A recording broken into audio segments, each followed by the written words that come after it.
اقرأ يا شيخ. هذا ولد هذا الذي من كندانgan هذا من كندانgan هذا يقرأ. كذبت قوم لوط. آية كذبت قوم لوط. كذبت قوم لوط.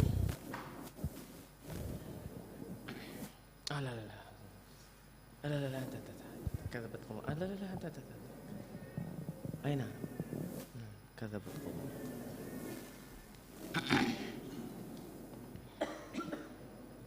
أعوذ بالله.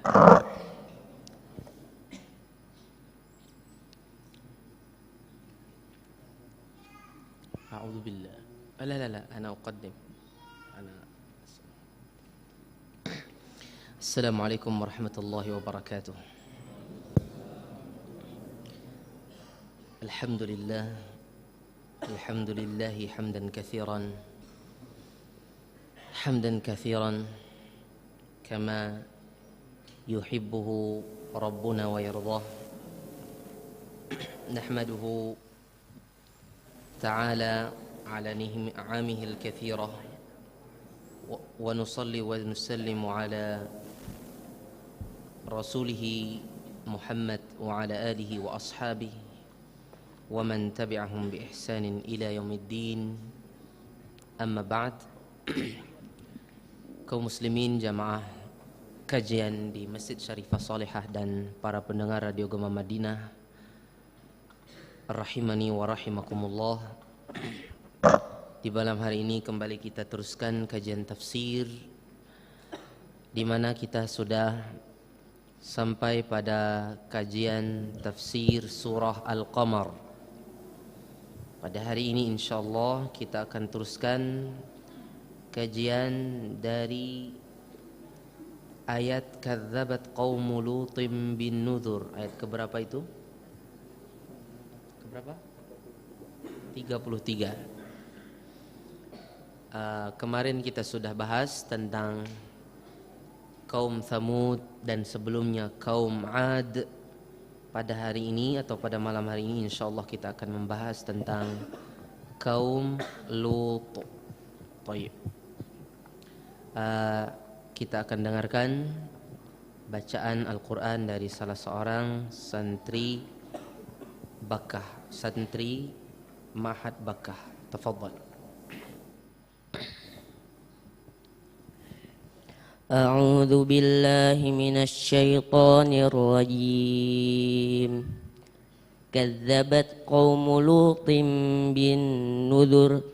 Inna arsalna alaihim hasiban illa ala Lut najjaynahum bisahar ni'matan min 'indina kadzalika najzi man syakar walaqad anzarahum batashatana fatamaru ولقد أنذرهم بطشتنا فتماروا بالنذر ولقد راودوه عن ضيفه فطمسنا أعينهم فذوقوا عذابي ونذر ولقد صبحهم بكرة عذاب مستقر فذوقوا عذابي ونذر ولقد يسرنا القرآن للذكر فهل من مدكر ولقد جاء آل فرعون النذر كذبوا بآياتنا كلها فأخذناهم أخذ عزيز مقتدر. طيب كفاك.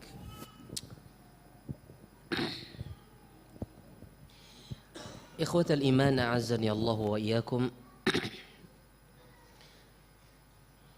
Setelah Allah Subhanahu wa taala memberitakan tentang pendustaan kaum Nuh, kaum Ad, kaum Thamud, dan bagaimana Allah Subhanahu wa taala mengazab mereka dan menyelamatkan nabi-nabi Allah.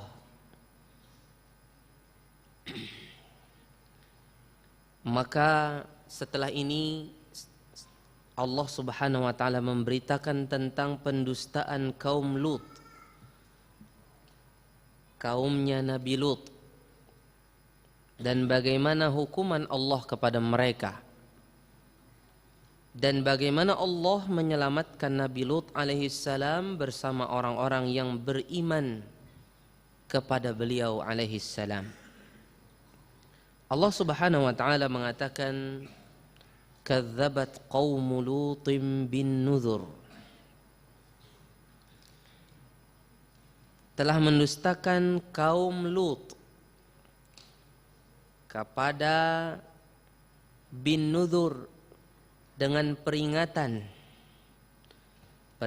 yang dibawa oleh Rasul Allah yang Allah utus kepada mereka, yaitu Nabiullah Lut alaihissalam.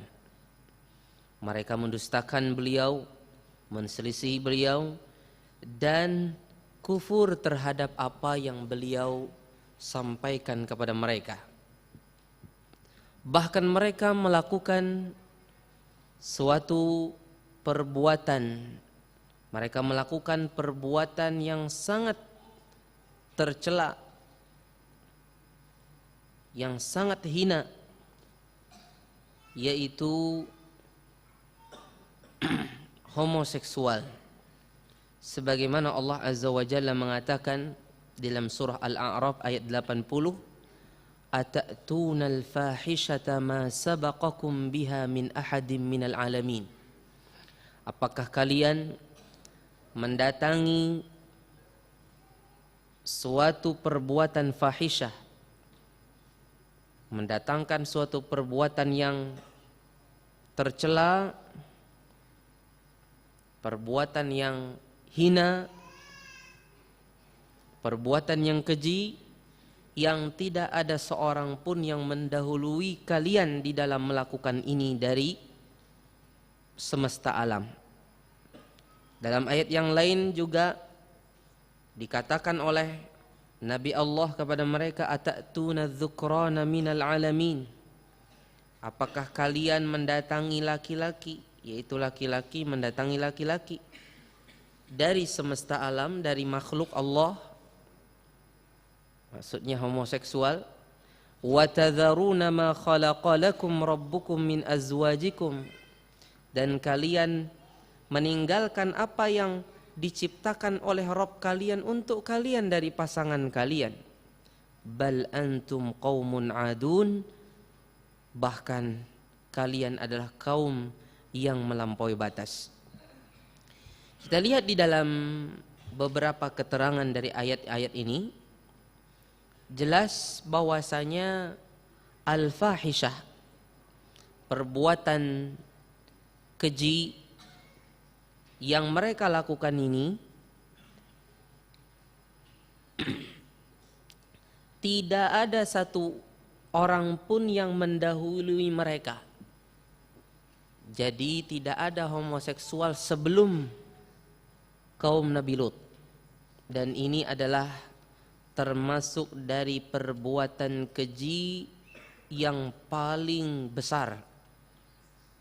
Makanya kita lihat di dalam ayat ini, atatunal fahishah, apakah kalian melakukan al-fahishah, pakai al, pakai alif lam untuk menunjukkan betapa kejinya perbuatan ini.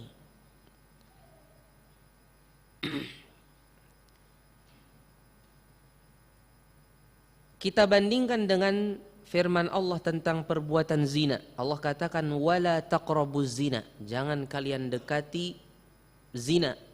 Innahu kana fahishatan wa sa'a sabila, sesungguhnya dia adalah fahisyah, tidak pakai alif lam. Mengapa? Karena liwat atau homoseksual atau yang sejenisnya ini lebih keji dari perbuatan zina ditinjau dari lurusan pikiran seseorang, di mana dia telah tersimpang dari naluri sesungguhnya atau fitrah yang Allah fitrahkan pada dirinya, di mana pada asalnya tidak terbayang laki-laki mendatangi seorang laki-laki. Adapun perbuatan zina, walaupun itu juga adalah suatu perbuatan yang sangat keji, akan tetapi dari beberapa sisi itu dia masih lebih mending dari segi kewajarannya. Dari segi kewajarannya, karena itu adalah antara laki-laki dengan wanita. Walaupun ini tetap adalah perbuatan dosa besar, termasuk dari dosa besar yang paling besar. Kaum muslimin yang dirahmati Allah Subhanahu wa taala. Oleh karena itu, liwat atau homoseksual ini dalam pandangan syariat dia lebih dicela lagi ya daripada zina, di mana laki-laki mendatangi laki-laki tentunya bagaimanapun kondisinya tidak dihalalkan sama sekali. Ya.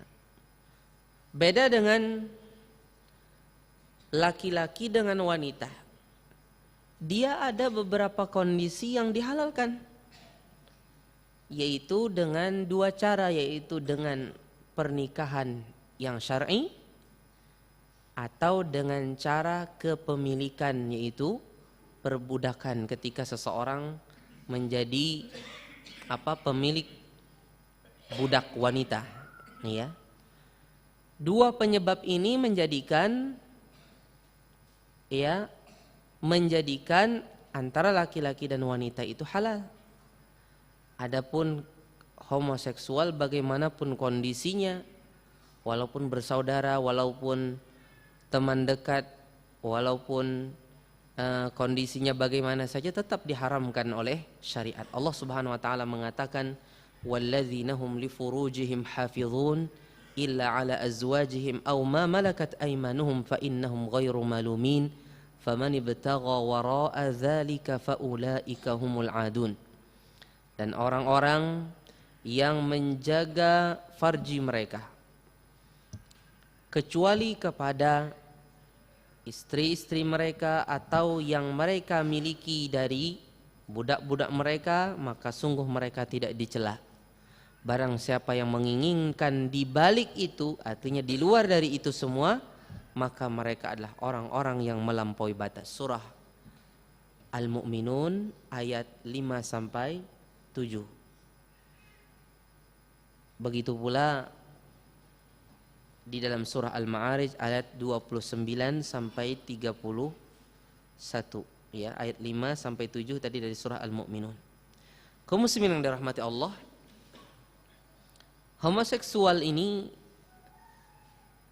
lebih susah terdeteksinya karena pergaulan antara laki dengan laki-laki itu tidak sesuatu yang diingkari, suatu yang wajar. Laki-laki jalan dengan laki-laki kan pada asalnya dianggap biasa, nggak ada apa-apa.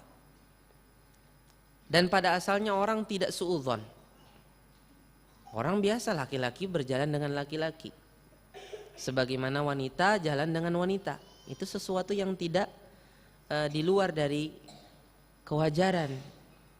Sehingga perkara yang seperti ini kalau sampai terjadi homoseksual itu sesuatu yang susah diketahui. Ya. Berbeda dengan apabila ada seorang laki-laki dengan wanita yang bukan mahram, jalan bareng atau apa, pasti semua orang yang mengetahui, ya, maksudnya orang yang faham syariat, orang yang beragama pasti akan mengingkarinya. Oh, kenapa dia jalan sama itu? Kenapa dia dekat sekali dengan itu? Pasti ada yang mengingkari, dan orang pun sangat kalau ada orang ingin melakukan sesuatu tindakan yang tidak terpuji, maka orang pun sangat hati-hati dan menghindar sekali atau takut sekali. Beda dengan homoseksual.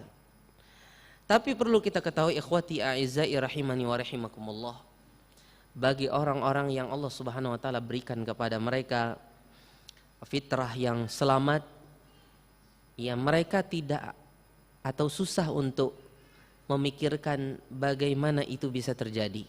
Kok bisanya laki-laki mau sama laki-laki? Mari kita perhatikan apa yang dikatakan oleh Abdul Malik bin Marwan, ya seorang khalifah pada dinasti Umayyah. Dia berkata, laula anna Allah dzakara liwata fil Quran ma saddaqtu anna dzakaran ya'lu dzakaran.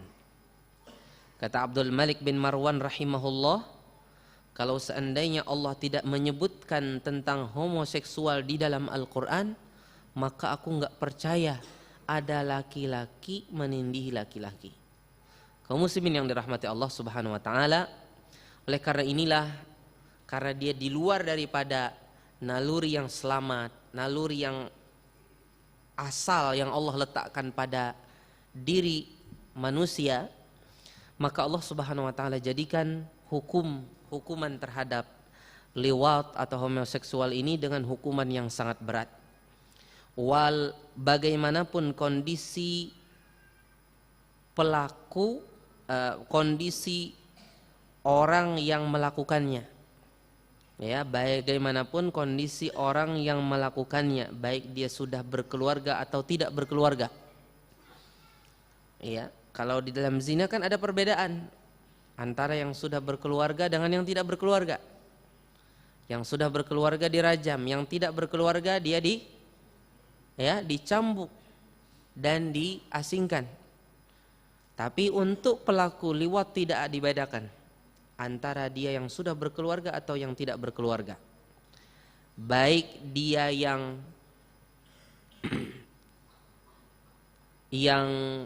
afwan mungkin sedikit vulgar, yang memasukkannya atau yang dimasukkannya, semua hukumannya sangat berat selama sama-sama ridho tentunya, ya. Sebagaimana yang diriwayatkan oleh Ibnu Abbas radhiyallahu anhuma, man wajadtumuhu ya'malu 'amala qaumi Lut faqtulul fa'il wal maf'ul bih.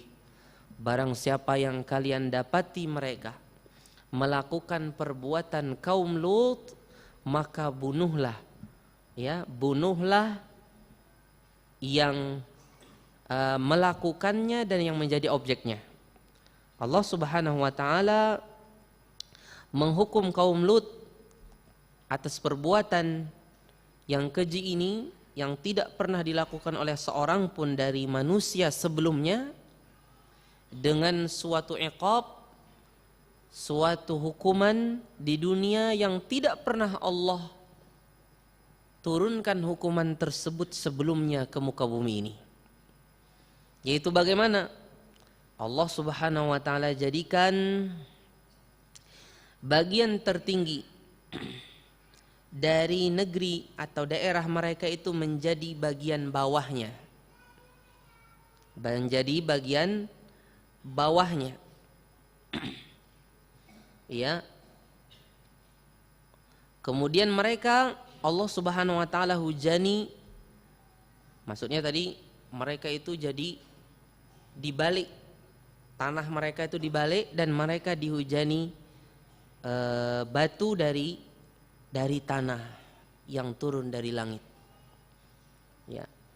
Kadzabat qaum Lutin bin Nudzur, telah mendustakan kaum Lut terhadap peringatan yang dibawa oleh Nabi Allah yang diutus kepada mereka, yaitu Nabi Lut alaihissalam. Kaum Lut ini berada di daerah, kalau sekarang adalah masuk di daerah Yordania, masuk bagian daerah Yordania. Ya. Allah Subhanahu wa taala katakan, inna arsalna alaihim hasiban.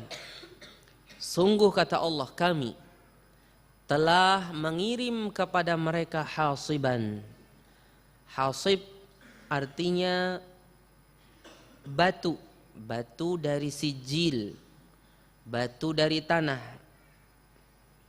Allah Subhanahu wa taala balikkan juga tanah mereka yang di atas menjadi di bawah. Allah hujani mereka dengan batu yang berasal dari tanah yang mengeras. Allah katakan, "Falamma jaa amruna ja'alna 'aliyaha safilaha wa amtarna 'alaiha hijaratan min sijilin mandud." Ketika datang perintah kami untuk mereka diazab, kami jadikan bagian yang teratas mereka di bawah, dan kami hujani mereka dengan hijarah, dengan apa? Dengan batu yang berasal dari tanah yang mengeras. Allah juga katakan dalam ayat yang lain, faja'alna 'aliyaha safilaha wa amtarna 'alaihim hijaratan min sijil.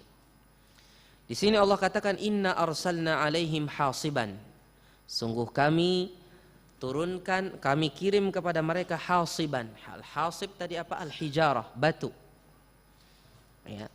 Inna arsalna 'alaihim hasiban illa ala Lut. Kecuali ala Lut. Artinya keluarga Lut atau orang yang mengikuti Nabi Lut alaihissalam, mereka diselamatkan dari hujan batu ini, dari azab Allah. Siapa mereka? Kata Ibnu Katsir, mereka adalah Nabi Lut dan putri-putri beliau. Jadi yang diselamatkan di sini siapa? Nabi Lut dan putri-putri beliau. Ini perkataan Ibnu Katsir.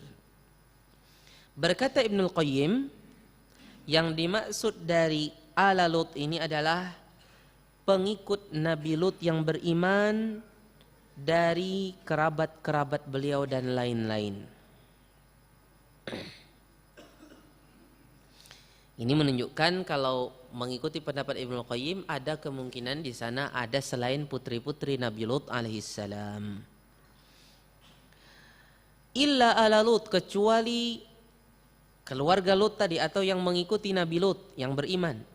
Najjainahum bisahar.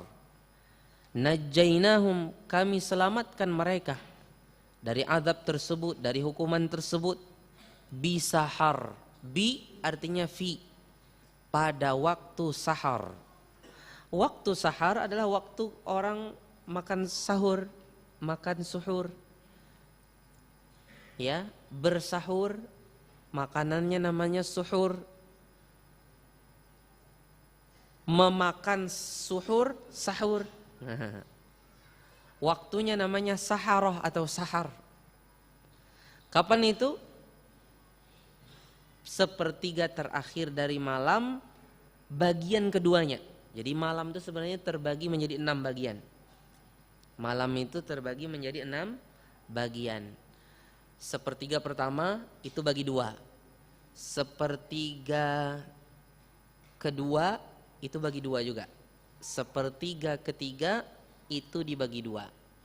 Sepertiga ketiga itu, taruhlah umpamanya kalau malam dimulai dari waktu maghrib umpamanya jam 6:30 ya, jam 6:30 sampai jam 5 umpamanya, dibagi itu semua, umpamanya sepertiga terakhirnya umpamanya dari, taruhlah umpamanya dari jam 3 atau 2:30, dari jam 2:30. Nah dari jam 2:30 sampai jam 5 itu dibagi 2 lagi.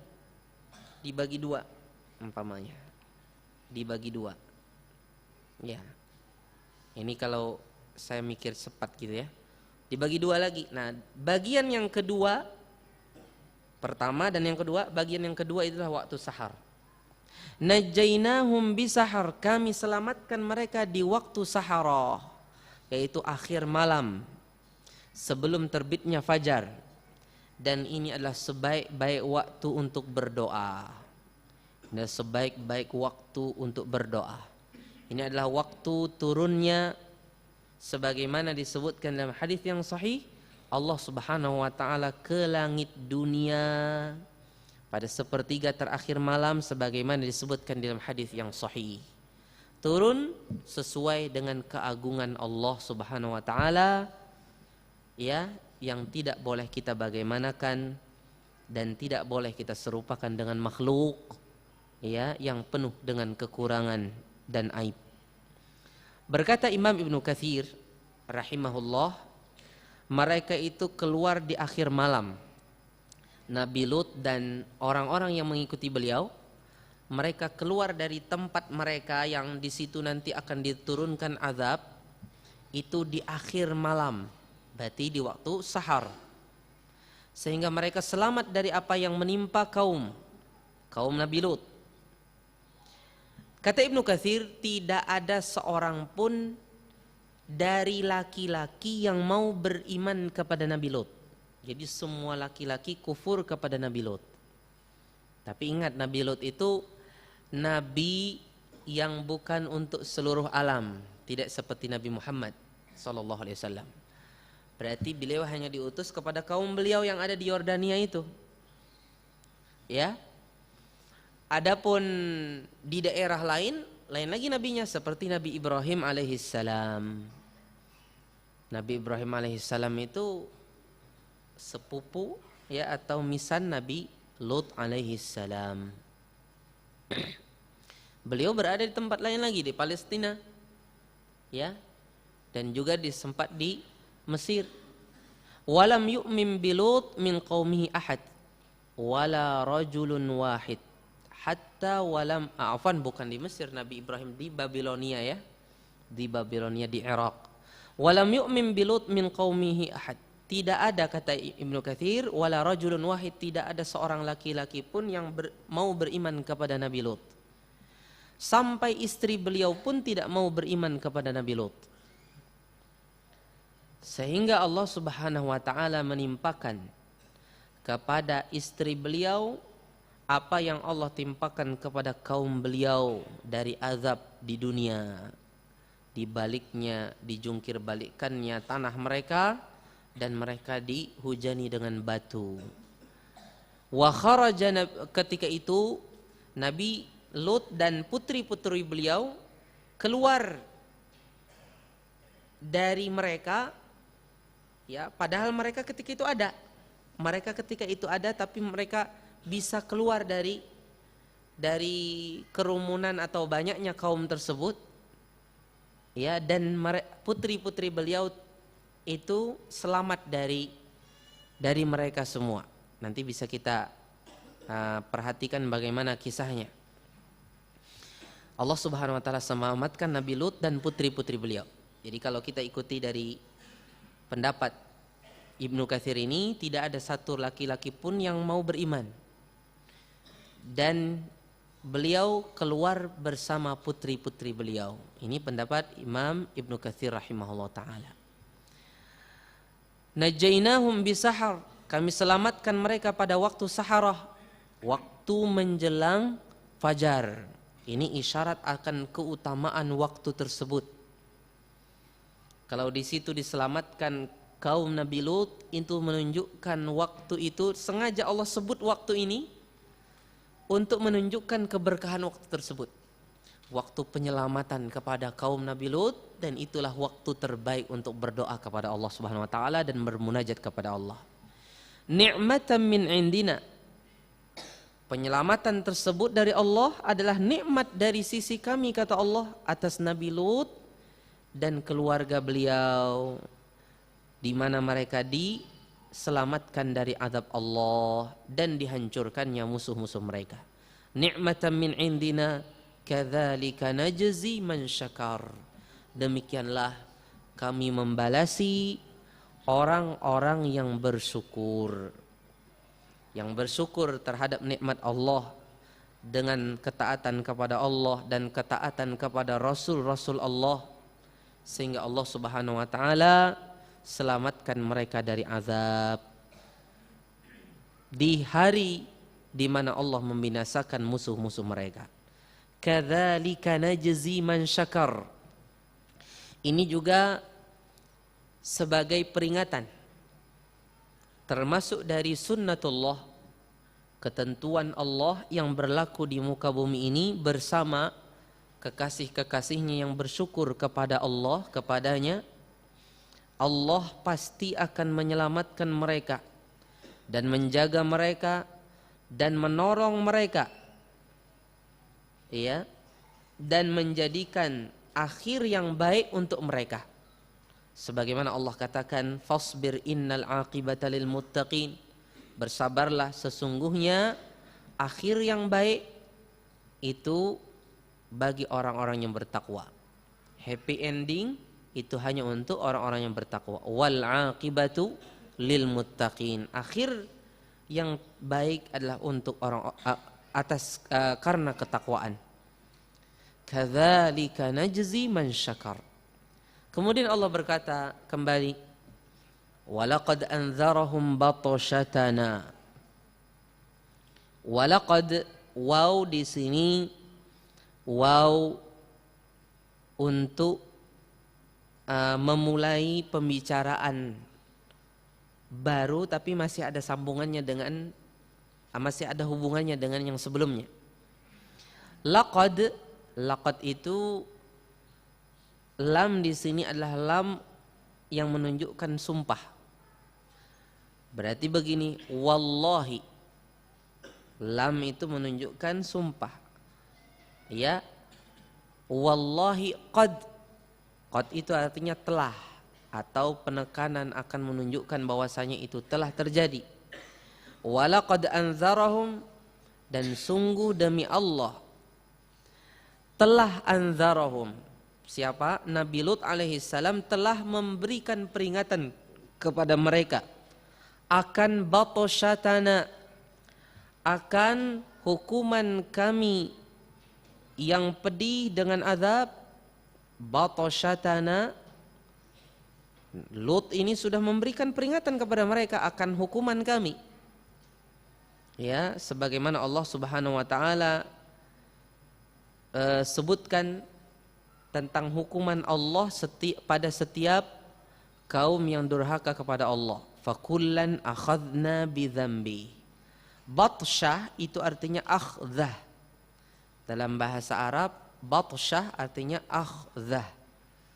Akhdhah itu adalah perlakuan, kurang lebih seperti itu. Perlakuan kami. Tapi perlakuan itu mengandung arti hukuman. Dia bersalah, oh tunggu perlakuanku kepadamu. Oh tunggu batsyati alaik. Tunggu perlakuanku kepadamu. Perlakuan itu adalah kata yang terkandung di dalamnya lagi hukuman, azab atau iqab. Jadi itulah bahasa Allah Subhanahu wa taala.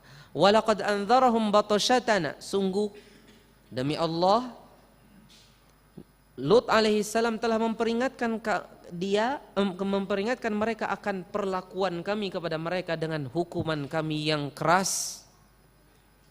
Ya, fatamarau bin nuzur, akan tetapi mereka mendustakan bahkan meragukan tentang peringatan tersebut.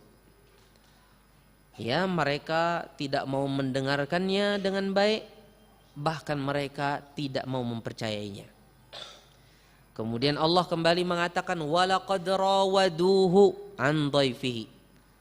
Kembali ini waw seperti sebelumnya, waw memulai kata baru atau pembicaraan baru tapi masih ada hubungan dengan sebelumnya. Laqad, lam untuk menunjukkan sumpah, qad telah, yurawidu apa artinya? Walaqad rawadathu, apa? Warawadathu allati huwa fi baitiha, apa artinya itu? Telah di apa? Seperti disebutkan dalam kisah Nabi Yusuf alaihi salam tentang Imra'atul Aziz, rawadathu, apa dia membujuk, dia membujuk. Mereka kaum Nabi Lut telah membujuk Nabi Lut untuk mengizinkan mereka berbuat yang keji itu kepada dhaif, kepada tamunya Nabi Lut alaihi salam. Berusaha sehingga mereka membujuk, merayu, ya, rawada yurawidu artinya merayu, sebagaimana kita dapati di dalam surah Yusuf tentang Imra'atul Aziz, istrinya bendaharawan negeri Mesir kala itu yang jatuh cinta kepada Nabi Yusuf alaihissalam, ya apa katanya? Allah Subhanahu wa taala katakan warawadathu allati huwa fi baitiha. Rawada yurawidu. Walaqad rawadu, dan mereka telah merayunya. Siapa? Di sini Nabi Lut alaihissalam. An dhaifihi, agar diizinkan untuk berbuat perbuatan keji, yaitu homoseksual itu, dengan tamu-tamunya Nabi Lut alaihissalam. Dhaif di sini satu, tapi maksudnya banyak. Tamu tersebut tamunya Nabi Lut, dan tamu itu banyak, bukan cuma satu. Dinisbatkan kepada Nabi Lut, tamunya Nabi Lut, dan jumlahnya tamu tersebut ada beberapa orang. Dan mereka adalah malaikat-malaikat Allah. Jadi tamunya Nabi Lut itu adalah malaikat Allah. Berkata Ibnu Katsir rahimahullah taala dalam tafsirnya, malaikat yang sedang berkunjung tersebut adalah malaikat Jibril, Mikail dan Israfil alaihimussalam, pembesar malaikat. Mereka datang dengan berbentuk pemuda yang tidak memiliki jenggot. Pemuda-pemuda yang tidak memiliki jenggot, yang rupawan, artinya yang tampan, sebagai ujian Allah Subhanahu wa taala kepada mereka. Maka Nabi Lut alaihissalam akhirnya beliau pun melayani tamu ini, menyuguhkan mengajak mereka berbicara, kemudian mempersilahkan mereka duduk, ya, istirahat dan lain sebagainya. Tapi ternyata istri Nabi Lut, wanita tua yang jelek, ya, Allah Subhanahu wa taala sebutkan di dalam Al-Qur'an, istrinya Nabi Lut yang tidak mau beriman kepada Nabi Lut, bahkan dia mengikuti kebiasaan kaum Lut, di mana juga tersebar sihak. Kalau sudah lewat terjadi, ada juga tersebar sihak. Sihak itu apa? Lawannya dari lewat apa? Lesbian, ya, lesbi. Istrinya Nabi Lut ini yang tua, disebutkan dia sudah berumur tapi tidak mau beriman. Semestinya orang semakin berumur, semestinya semakin dia mendekat kepada Allah untuk lebih mempersiapkan diri lagi. Ya, walaupun tidak diketahui ajal itu menimpa siapa saja, baik yang tua atau muda. Nah, ini wanita ini akhirnya dia keluar dari rumahnya ketika mengetahui adanya tamu tersebut. Dia ceritakan kepada kaumnya, tahu enggak, Lut sekarang lagi didatangi tamu-tamu. Tamu-tamunya ganteng-ganteng. Disebutkan mereka bagaimana. Iya, ini sebagai ujian. Kemudian mereka pun bersegera mendatangi rumahnya Nabi Lut alaihissalam. Ketika mereka mendatangi rumah Nabi Lut bersegera untuk menutup pintu rapat-rapat supaya mereka jangan sampai masuk, dan akhirnya mereka berbuat macam-macam kepada tamu Nabi Lut ini, padahal itu malaikat kan. Akhirnya karena mereka kesetanan, ya, akhirnya mereka pun berusaha untuk menghancurkan pintu rumah. Dan itu terjadi di sore menjelang malam hari, atau mungkin di malam hari, di awal malam, ya, atau mungkin di sore hari. Asyiyah itu bisa berarti di sore hari atau di awal malam. Kemudian Nabi Lut alaihissalam pun menahan mereka agar jangan sampai menyentuh tamu-tamu yang agung itu. Jadi Nabi Lut tetap berusaha. Jadi walaupun mereka sudah menghancurkan pintu, tapi Nabi Lut tetap menahan mereka. Sampai akhirnya Nabi Lut mengatakan perkataannya yang Allah Subhanahu wa taala kekalkan. Allah Subhanahu wa taala sebutkan di dalam Al-Qur'an, kata Allah Subhanahu wa ta'ala, kata Nabi Lut alaihissalam, haula'i banati in kuntum fa'ilin. Mereka adalah putri-putriku, kalau kalian mau, ya, kalau kalian mau nikahlah dengan putri-putriku. Artinya bukan dengan laki-laki. Kenapa kalian malah mencari laki-laki, kan gitu kan? Haula'i banati in kuntum fa'ilin. Mereka adalah putri-putriku, kalau kalian mau juga itu putri-putriku. Bisa kalian nikahi, bukan dengan laki-laki, ya kan? Apa kata kaum Nabi Lut? Qalu laqad alimta ma lana fi banatika min haqq wa innaka la ta'lamu ma nurid. Kata mereka, laqad alimta, sungguh engkau telah mengetahui kami ini enggak punya irb, enggak naksir, ya. Enggak punya hasrat kepada putri-putrimu. Wa innaka la ta'lamu ma nurid, dan sungguh engkau tahu apa yang kami inginkan. Akhirnya mereka melakukan suatu tindakan keras untuk mendatangi tamu tersebut. Semakin keras mereka,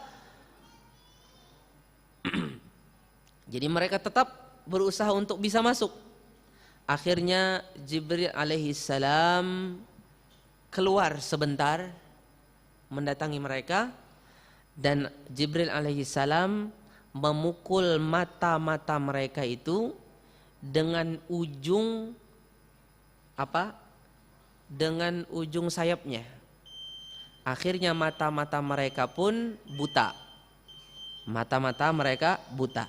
Pada sebagian riwayat, ya, kata Ibnu Katsir, disebutkan bahwasanya mata mereka betul-betul langsung hilang.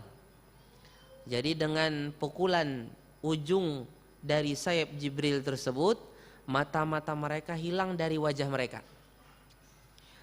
Akhirnya setelah itu mereka tidak bisa melihat, dan akhirnya mereka pulang dari tempat tersebut dalam kondisi tidak bisa melihat, dalam kondisi mereka meraba-raba tembok untuk mencari tempat untuk beristirahat atau kembali ke tempat mereka. Dan mereka pun semuanya mengancam Nabi Lut alaihi salam, terus mengancam, meneror Nabi Lut alaihi salam.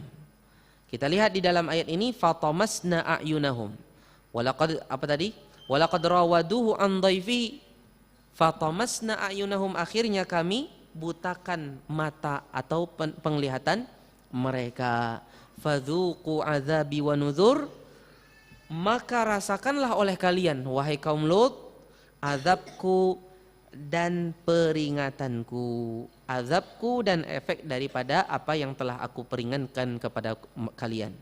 Walaqad sabbahahum, dan demi Allah, Allah Subhanahu wa taala telah mendatangkan di pagi hari, walaqad sabbahahum bukratan, yaitu awal siang, di pagi hari, azabun mustaqir, azab yang sangat mengena kepada mereka, yang mereka tidak mungkin untuk menghindarinya lagi. Jadi diselamatkan kaum Nabi Lut, diselamatkan Nabi Lut dan kaum beliau yang mengikuti beliau di waktu Saharah, dan waktu azab itu kapan? Di pagi hari. Dan keumuman azab itu terjadi di pagi hari. Keumuman azab itu terjadi di pagi hari. Ya, di pagi hari itu maksudnya ketika sudah datang waktu fajar. Awal siang itu di waktu fajar, bisa jam 6, jam 7, itu kebanyakan azab di waktu tersebut. Sebagaimana yang terjadi pada kaum Nabi Lut alaihi salam. Ini azab mereka yang ada di dunia. Walaqad sabbahahum bukratan azabum mustaqir. Ya. Kemudian Allah Subhanahu wa taala mengatakan fadzuqu azabi wa nuzur. Di mana di pagi hari tersebut dibaliklah bumi mereka, dan mereka diikuti juga mereka dengan dengan hujan batu. Fadzuqu azabi wa nuzur, maka rasakanlah oleh kalian azabku dan peringatanku. Kemudian Allah katakan walaqad yassarnal qur'ana lidzikri fahal mim muddakir, dan sungguh telah kami mudahkan Al-Quran untuk diingat, diambil pelajaran darinya, ditadaburi, diamalkan dan dihafal. Fahal mim mudzakir, sekarang siapakah orang yang mau mengambil peringatan darinya? Dan ini suatu nikmat mempelajarinya dan mentadaburinya. Wallahu ta'ala a'lam. Azan ya Syekh.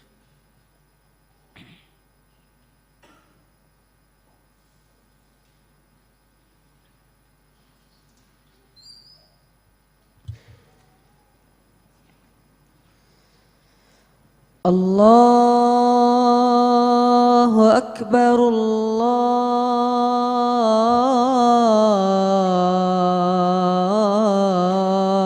Allahu Akbar,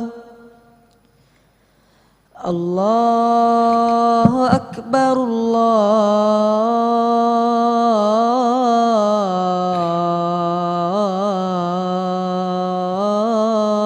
Akbar.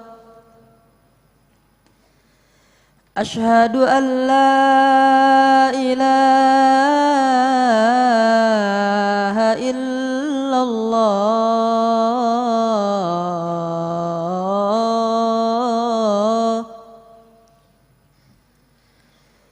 Ashhadu an la ilaha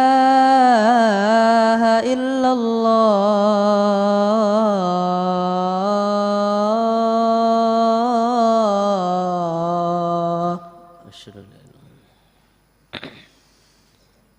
Ashhadu anna Muhammadar Rasulullah.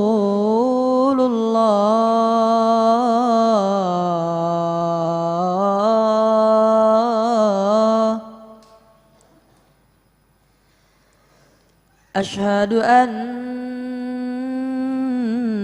Muhammadar Rasulullah.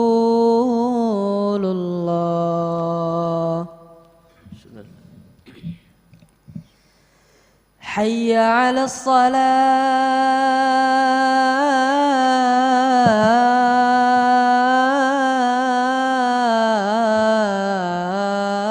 الصلاة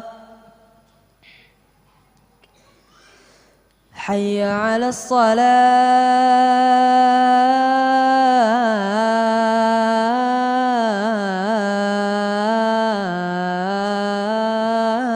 الصلاة حي على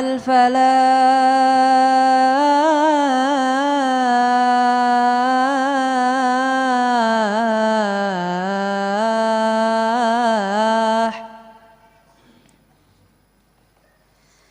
حي على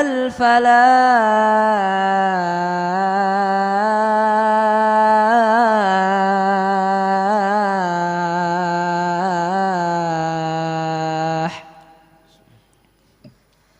الله أكبر،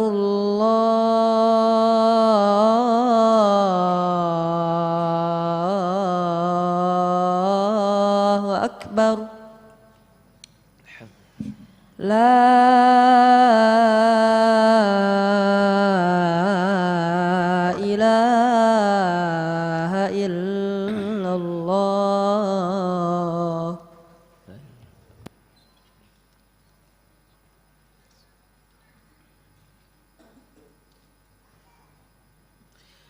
Kaum muslimin yang dirahmati Allah Subhanahu wa taala, Allah kembali mengatakan walaqad jaa'a ala fir'auna an-nuzur. Dan sungguh demi Allah telah datang kepada Fir'aun dan kaumnya, Fir'aun dan pengikutnya serta kaumnya, an-nuzur, peringatan kata Allah. Nuzur jamak nazir. Fir'aun itu apa? Fir'aun adalah raja Mesir. Yang dimaksud di sini Fir'aun adalah raja Mesir yang ada di zaman Nabi Musa alaihissalam. Fir'aun ini adalah Fir'aun yang paling kufur di antara semua Fir'aun. Sebenarnya Fir'aun itu adalah kata untuk nama raja Mesir yang kafir. Sebelum Fir'aunnya Nabi Musa sudah ada, dan setelah Fir'aun itu juga ada juga Fir'aun yang lain. Jadi Fir'aun ini adalah salah seorang Fir'aun yang ada, dan ini adalah Fir'aun yang paling kufur, yang paling melampaui batas, di mana dia sampai kondisinya dia mengaku memiliki keuluhiyahan, punya hak untuk diibadahi, dan dia punya rububiyah, punya sifat-sifat ketuhanan. Allah katakan tentang perkataannya ketika dia berkata, ya ayyuhal mala ma alimtu lakum min ilahin ghairi. Wahai seluruh orang yang ada di hadapanku, aku enggak tahu ada sesembahan selainku. Bahkan dia mengatakan dan juga dia mengatakan ana rabbukumul a'la, aku adalah Rabb kalian yang tertinggi. Kaum muslimin yang dirahmati Allah, ayat ini ketika Allah mengatakan walaqad jaa'a ala fir'auna an-nuzur, artinya demi Allah telah datang kepada Fir'aun dan kaumnya an-nuzur, peringatan-peringatan dari Allah Subhanahu wa taala. Allah Subhanahu wa taala utus kepada mereka Nabi Musa alaihi salam, nabi yang Allah ajak bicara langsung. Kemudian juga Allah utus kepada mereka saudaranya Nabi Musa alaihi salam, yaitu Nabi Harun. Dan Allah Subhanahu wa taala bantu mereka dengan peringatan-peringatan dan mukjizat-mukjizat, ayat-ayat bukti kebenaran mereka yang secara syar'i dan kauniyah, di antaranya Taurat dan beberapa mukjizat yang lain seperti tongkat, ya, dan lain sebagainya dari mukjizat-mukjizat yang Allah berikan kepada Nabi Musa alaihi salam. Walaqad jaa'a ala fir'auna an-nuzur, dan sungguh demi Allah telah datang kepada Fir'aun dan kaumnya an-nuzur, peringatan yang dibawa oleh Nabi Musa dan Harun alaihi wassalam. Kadzabu bi ayatina kulliha, dan mereka semuanya mendustakan ayat-ayat kami semuanya. Mereka mendustakan ayat syariah yaitu Taurat, dan ayat kauniyah, ya, semua yang dibawa oleh Allah berikan, Allah perlihatkan kepada Nabi Musa alaihissalam dari mukjizat-mukjizat, mereka juga dustakan. Allah katakan di dalam Al-Quran, walaqad ataina Musa tis'a ayatin bayinat, dan sungguh telah kami berikan kepada Musa 9 mukjizat penjelas. Jadi ada 9 mukjizat besar yang Allah Subhanahu wa taala sebut berikan kepada Nabi Musa alaihi salam. 7 di antaranya disebutkan di dalam surah Al-A'raf.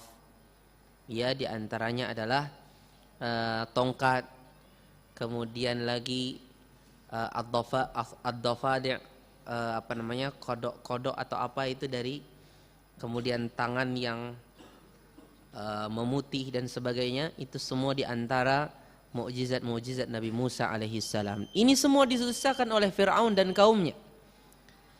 Ya, di mana ini semua menunjukkan sebenarnya mukjizat tersebut dan ayat-ayat syariah tersebut menunjukkan akan kerasulan Nabi Musa alaihi salam. Akan tetapi mereka menuduh beliau melakukan sihir. Apa yang kami lihat ini sihir, kata mereka. Ada juga yang menuduh beliau dengan gila dan sebagainya. Kadzabu bi ayatina kulliha, mereka mendustakan dengan ayat-ayat kami semuanya, baik ayat syar'iyah atau ayat kauniyah. Fa akhadnahum, lihat kata Allah, fa akhadnahum, maka akhirnya kami perlakukan mereka dengan azab kami dan hukuman kami, yaitu dengan kami tenggelamkan Fir'aun dan pasukannya. Sebagaimana Allah katakan dalam surah Az-Zariyat ayat 40, fa akhadnahu wa junudahu fanabadnahum fil yammi wa huwa mulim. Dan akhirnya kami perlakukan Fir'aun dan pasukannya, dan akhirnya kami lemparkan mereka ke air, ya, dalam kondisi wahuwa mulim, ya, dalam kondisi Fir'aun ini dalam kondisi disalahkan. Ikhwatal iman azani Allahu yakum, Allah binasakan Fir'aun dan pasukannya dengan sesuatu yang dengan sesuatu yang Fir'aun berbangga dengannya. Fir'aun itu dihancurkan dengan air kan? Dia dibinasakan, ditenggelamkan di air, di mana sebelumnya Fir'aun ini berbangga dengan air. Allah sebutkan dalam surah Az-Zukhruf ayat 51, ketika dia berkata, "Alaysa li mulku Misra wa hadhil anharu tajri min tahti?" Bukankah milikku kerajaan Mesir dan ini sungai-sungai ini semua mengalir di bawahku. Jadi dia berbangga-bangga dengan air karena kekuasaan dia, dengan pengairan yang bisa dia lakukan di negeri Mesir ketika itu, sungai-sungai yang bisa dia taklukkan atau dia dia berdayakan dan sebagainya. Jadi Allah Subhanahu wa taala hancurkan dia dengan sesuatu yang dia berbangga dan bersombong dengannya, yaitu air. Ketika Fir'aun bersombong di dunia dengan air, Allah hancurkanlah dia dengan air. Fa'akhadnahum, kata Allah, fakadzabu biayatina kulliha fa'akhadnahum akhdza azizim muqtadir. Kami perlakukan mereka dengan perlakuan azizin muqtadir, perlakuan zat yang maha perkasa, Allah Subhanahu wa ta'ala. Keperkasaan Allah ini ada 3. Maksudnya keperkasaan Allah ini mencakup 3 hal. Keperkasaan Allah di dalam bertahan, keperkasaan Allah di dalam memaksa dan mengalahkan, dan keperkasaan Allah dengan kekuatan. Karena orang bisa saja orang perkasa dengan menyerang, tapi dia tidak perkasa ketika dia bertahan. Iya kan? Allah Subhanahu wa taala perkasa dengan semuanya, dengan 3 sisi ini.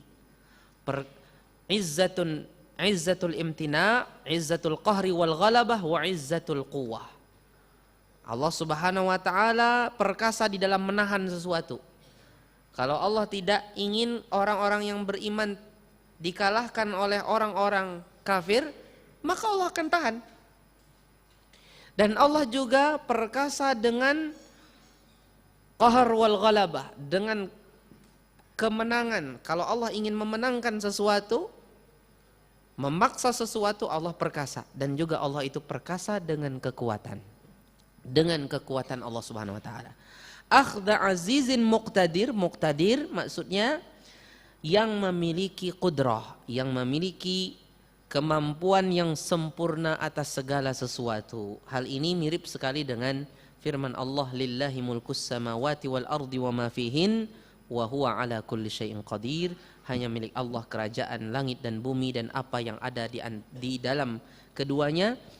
Wa huwa ala kulli syai'in qadir, dan Allah maha mampu dan berkehendak atas segala sesuatu. Ikhwati a'izzai rahimahi wa rahimakumullah, di dalam ayat-ayat ini kita lihat banyak sekali faedah penting, di antaranya bagaimana pendustaan kaum Nabi Lut kepada Nabi Lut alaihi salam, padahal sudah datang kepada mereka peringatan.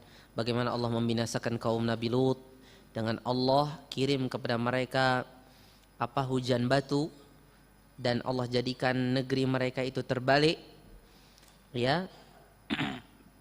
Setelah Allah Subhanahu wa taala selamatkan dulu Nabi Lut dan keluarga beliau, dikeluarkan dulu, baru azab itu datang.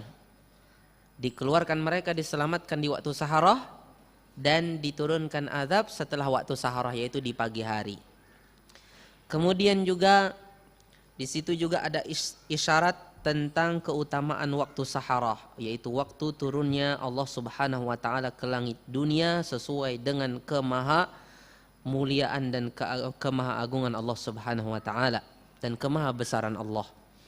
Kemudian bagaimana nikmat Allah Subhanahu wa taala kepada Nabi Lut dan orang-orang yang mengikuti beliau dengan diselamatkan dari azab. Hal ini karena pahala atau balasan terhadap syukur mereka kepada Allah Subhanahu wa taala. Allah Subhanahu wa taala menjanjikan bagi orang-orang yang bersyukur dengan nikmatnya dan Allah akan selamatkan mereka dari azab. Begitu pula bagaimana Nabi Lut alaihissalam telah memberikan peringatan sebenarnya kepada kaum beliau ya akan azab Allah, akan tetapi mereka meragukannya. Bagaimana juga kita lihat mereka dibutakan. Kaum Nabi Lut ini dibutakan mata mereka ketika mereka ingin berbuat perbuatan keji yaitu homoseksual itu kepada tamu-tamu Nabi Lut alaihissalam. Ya, ketika mereka merayu Nabi Lut alaihissalam, bahkan Nabi Lut alaihissalam telah mencegah mereka, dan kita lihat bagaimana kita ketahui bagaimana azab Allah Subhanahu wa taala kepada mereka.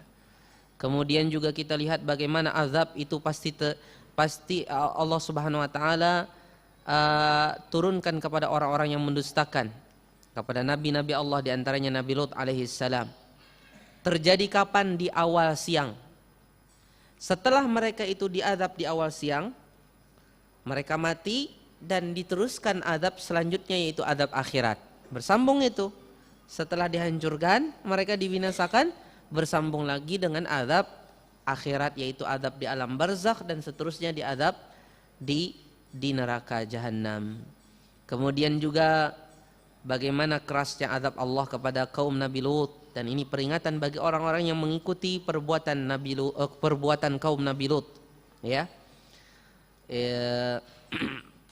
Kemudian juga kita dapati dalam ayat ini juga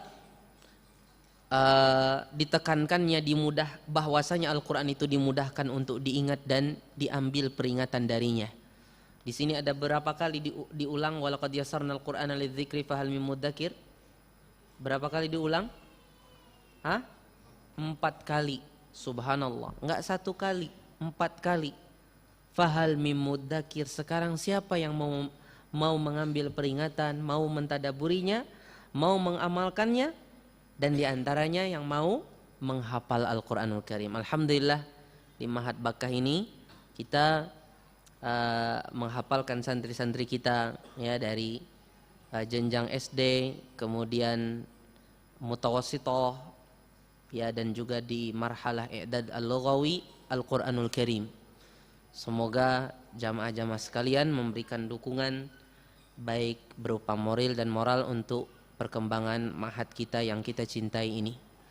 Kaum muslimin yang dirahmati Allah Subhanahu wa taala, juga kita lihat bagaimana Allah Subhanahu wa taala menegakkan hujjah kepada Fir'aun dan kaumnya dengan diutusnya para rasul dan diberi peringatan kepada mereka.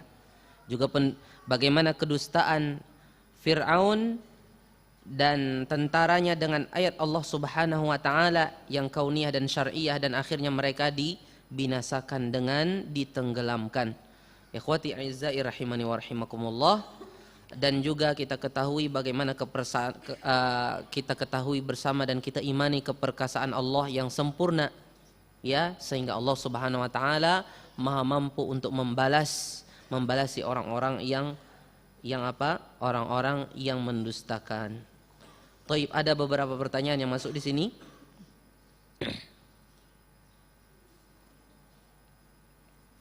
Assalamualaikum Ustaz, bagaimana sikap kita apabila bertemu dengan orang yang memiliki jiwa yang suka laki-laki atau homo, yang ingin mengganggu kita, ingin kita menjadi objeknya, sampai-sampai mengancam kita dengan sesuatu, dan apakah boleh kita membunuhnya? Jazakallahu khairan. Dan apakah boleh kita membunuhnya dan dia juga Islam? Jazakallahu khairan. Waalaikumsalam warahmatullahi wabarakatuh.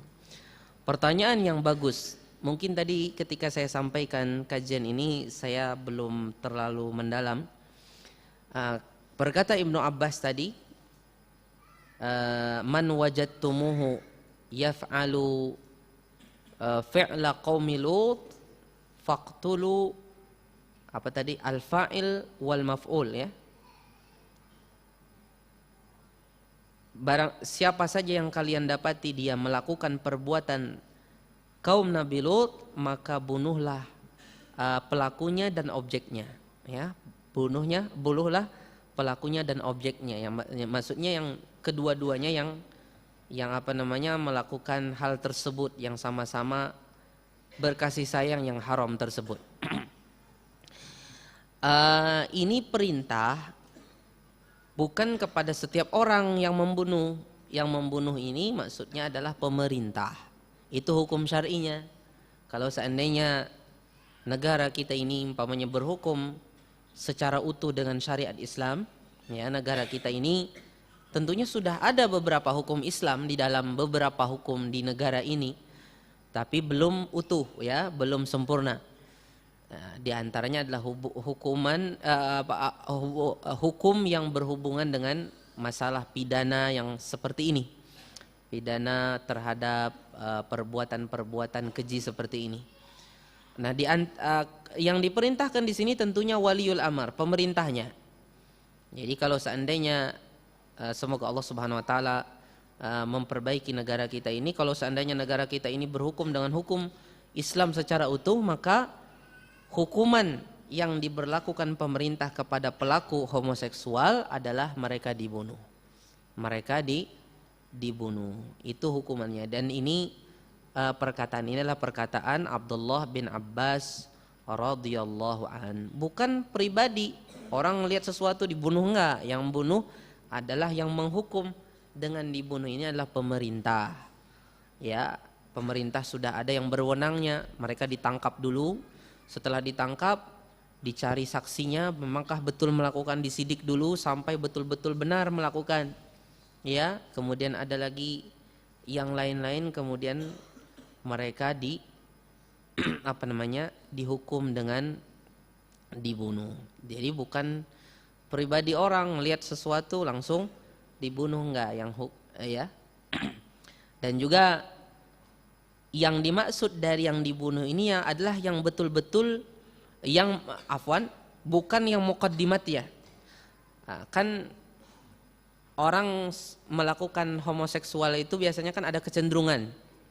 Kemudian setelah kecenderungan terjadilah ilaj, yaitu masuknya kemaluan ke dubur. Maksudnya kemaluan ke dubur.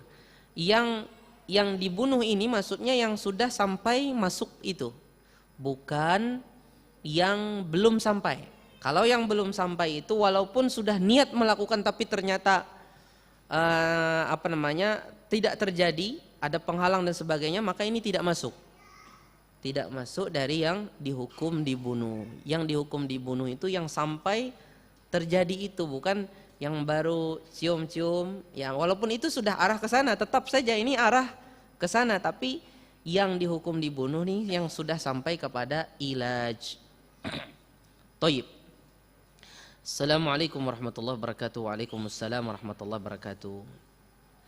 Ada pertanyaan, Ustaz, apakah yang melakukan liwat jika bertobat, tobatnya diterima, dan apakah akan tetap dapat azab di akhirat? Masya Allah, pertanyaan yang sangat bagus sekali. Allah Subhanahu Wa Taala mengatakan tidak ada dosa yang apabila seseorang bertobat kepada Allah Subhanahu Wa Taala kecuali akan diampuni oleh Allah. Qul ya ibadiyalladzina asrafu ala anfusihim la taqnatu min rahmatillah innallaha yaghfiru dzunuba jami'a. Sesungguhnya Allah mengampuni semua dosa. Jangan kita berputus asa dari rahmat Allah Subhanahu Wa Taala. Innahu huwal ghafurur rahim. Sesungguhnya Allah Maha Pengampun lagi Maha Penyayang. Sehingga siapa saja yang melakukan dosa apa saja, ya, walaupun dia sampai dia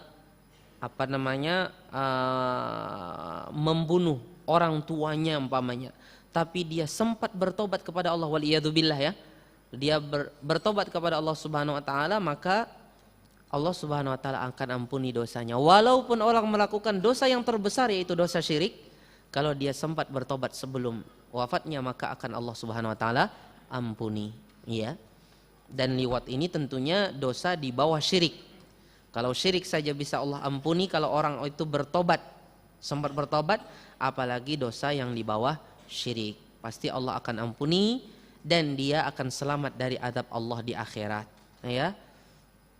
Assalamualaikum. Ini pertanyaan bagus ini. Assalamualaikum. Waalaikumsalam. Mohon penjelasan mengenai budak wanita menjadi halal. Kan sering dipakai kaum kafir untuk menyudutkan Islam. Jazakumullahu khairan. Ini pertanyaan yang sangat bagus sekali. Saudara sekalian yang dirahmati Allah Subhanahu wa taala, perbudakan itu ditetapkan dalam Islam. Dan kita tahu syariat Allah ini sempurna. Tidak seperti pandangannya orang-orang sosialis, orang-orang liberalis, orang-orang sekuler, orang-orang kafir, ya, dari anak-anak dan cucu-cucu orang kafir, ya, pemikiran yang atau yang mengikuti pemikiran orang kafir yang menolak secara keseluruhan bentuk perbudakan. Ikhwati a'izzai rahimakumullah, hukum perbudakan itu ditetapkan dalam syariat Islam. Di dalam Al-Quran disebutkan beberapa hukum tentang perbudakan. Di dalam hadis-hadis Nabi SAW. Di dalam buku fikih pun, kalau kita lihat, ada bab atau kitab yang dibahas khusus masalah hukum budak. Artinya ini adalah terus kapanpun hukum itu masih ada selama kalau ada perbudakan. Nah, karena hukum orang-orang kafirlah, mereka membenci perbudakan itu secara keseluruhan. Dan mereka menganggap itu Islam tidak berperi kemanusiaan dan sebagainya. Padahal syariat Allah ini adalah syariat yang paling paling memperhatikan masalih dan mafsadah. Ketahuilah bahwasanya perbudakan itu ditetapkan dalam Islam, dibenarkan di dalam Islam. Dan ketahuilah penyebab perbudakan itu ada 3. Pertama, disebabkan karena peperangan. Jadi ada tawanan itu tidak bisa menebus dirinya, akhirnya mereka dijadikan budak. Ya, kemudian ya, ini budak pertama ya. Kemudian ini kan perang antara muslim dengan kafir ya, kemudian tertawanlah orang-orang kafir. Yang kedua adalah yang disebabkan karena karena perampokan. Ada rombongan ada rombongan sedang berdagang ya, kafilah ya, ada 50 orang, di tengah jalan mereka disamun, diambil harta mereka dan manusianya dijadikan budak. Yang ketiga adalah perbudakan disebabkan karena terlilit hutang. Di zaman dahulu ada orang yang terlilit hutang, ditagih-tagih tapi ternyata dia nggak punya apa-apa lagi, maka dia dijadikanlah budak. Dia dijadikanlah budak oleh orang yang menghutangi dia, yang memiliki piutang. Nah, dari 3 perbudakan ini, yang dibenarkan dalam syariat Islam hanya satu, yang pertama, yaitu perbudakan disebabkan karena apa? Perbudakan disebabkan karena perang. Adapun perbudakan yang disebabkan karena 2 penyebab, yaitu karena perampokan dan karena apa? Karena hutang, ini tidak dibenarkan dalam Islam. Yang inilah yang diperangi oleh Islam. Ini diperangi oleh Islam. Adapun yang pertama dibenarkan. Dan di balik itu banyak hikmah-hikmahnya. Di antara hikmah adanya budak, khususnya budak laki-laki untuk membantu kaum muslimin. Kan mereka lemah dan mereka kafir. Mereka untuk membantu kaum muslimin, pada asalnya mereka kafir. Tapi kalau dia sudah muslim, maka dianjurkan untuk dimerdekakan. Nah, di situ pahala lagi. Kalau dia sudah masuk Islam, maka dianjurkan untuk dimerdekakan, ya. Ada pahala, ya kan? Kemudian apalagi dia ini seorang budak mukmin berada di bawah tuan yang kafir, maka dia dianjurkan untuk dibeli agar mereka bisa menjaga agama mereka. Adapun budak wanitanya, maka ini halal bagi tuannya. pemiliknya, ya, tuannya, ya. Halal bagi laki-laki dari pemimpin suatu keluarga, halal bagi dia budak ini, ya, sebagaimana dihalalkan istrinya. Dan di sini juga ada hikmah yang terkandung, yaitu apa? Di mana seorang laki-laki Allah Subhanahu wa taala berikan kepada dia, ya, pada asalnya gejolak seksual yang lebih daripada wanita, sehingga pada satu sisi ketika umpamanya Allah Subhanahu wa taala tidak mudahkan bagi dia menikah, dia bisa memilih budaknya. Atau mungkin ketika dia merasa belum cukup dengan satu istrinya dan dia belum bisa menambah dengan istri yang lain, maka dia dihalalkan dengan budaknya. Dan ini sangat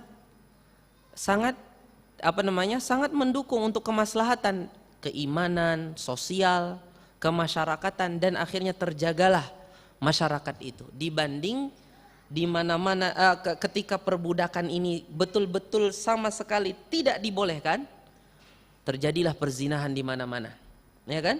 Perzinahan di mana-mana, dan perzinahan dihalalkan, malah perbudakan yang akhirnya halal budak wanita itu bagi tuannya, ya, ini malah ditentang, ya. Begitu pula yang berhubungan dengan ta'adduduz zaujat, ya, atau istilahnya poligami, ini juga adalah suatu syariat Allah Subhanahu wa taala. Ketika ditentang, terjadilah perzinahan di mana-mana. Kenapa? Karena semakin banyak wanita dan tidak memiliki pasangan hidup, maka dalam kondisi itulah biasanya akan banyak terjadi perzinahan di mana-mana. Beda dengan kondisi ketika perbudakan yang sesuai syariat ini memang ada. Dan disinilah syariat Islam. Jadi kalau kita lihat sebenarnya banyak sekali di zaman Rasulullah SAW saja. Nabi Muhammad SAW pada Aisyah radhiyallahu anha, Rasulullah SAW berikan buat Aisyah satu budak wanita, siapa namanya? Bariroh, terkenal. Bariroh itu adalah budak wanita yang banyak meriwayatkan hadis dari Aisyah radhiyallahu anha. Sampai-sampai Nabi Muhammad SAW ketika keluar dari rumah, Aisyah kan di rumah dan jarang-jarang keluar dari rumah kecuali dalam kondisi perlu. Tapi Aisyah pengen dapat ilmu.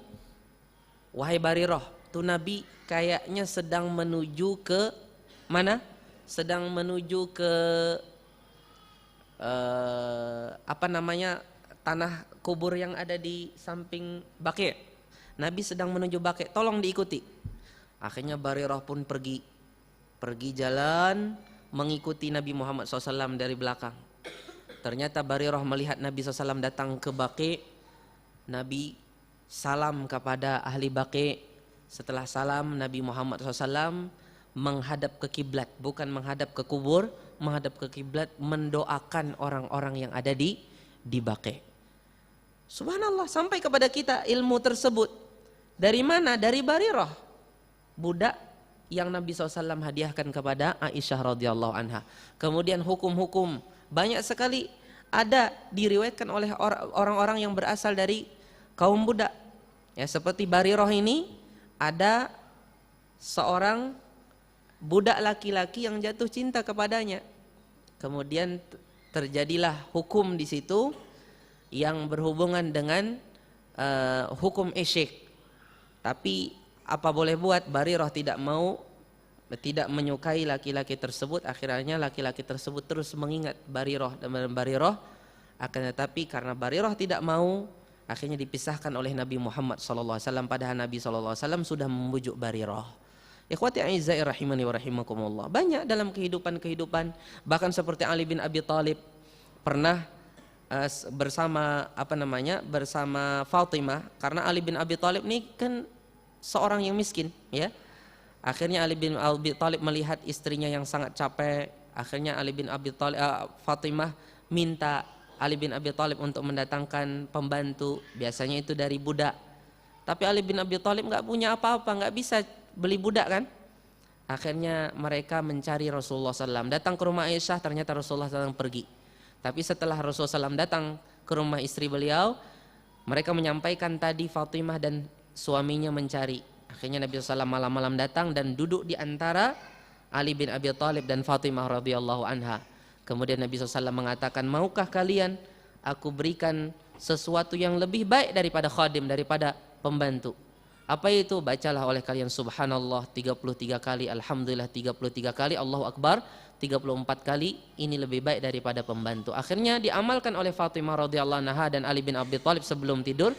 Akhirnya ternyata itu sangat membantu mereka amalan tersebut. Subhanallah, amalan ternyata lebih sangat membantu. Suatu amalan membantu mereka, tidak secapek dulu lagi, tidak sesusah dulu lagi ternyata setelah mengamalkan amalan tersebut. Subhanallah. Inilah ikhwati a'izzai rahimani wa rahimakumullah. Banyak sebenarnya, dan semoga apa yang kita dengarkan ini banyak faedah. Subhanakallah bihamdika asyhadu an la ilaha illa anta astaghfiruka wa atubu ilaik. Mohon maaf atas segala khilafan. Assalamualaikum warahmatullahi wabarakatuh.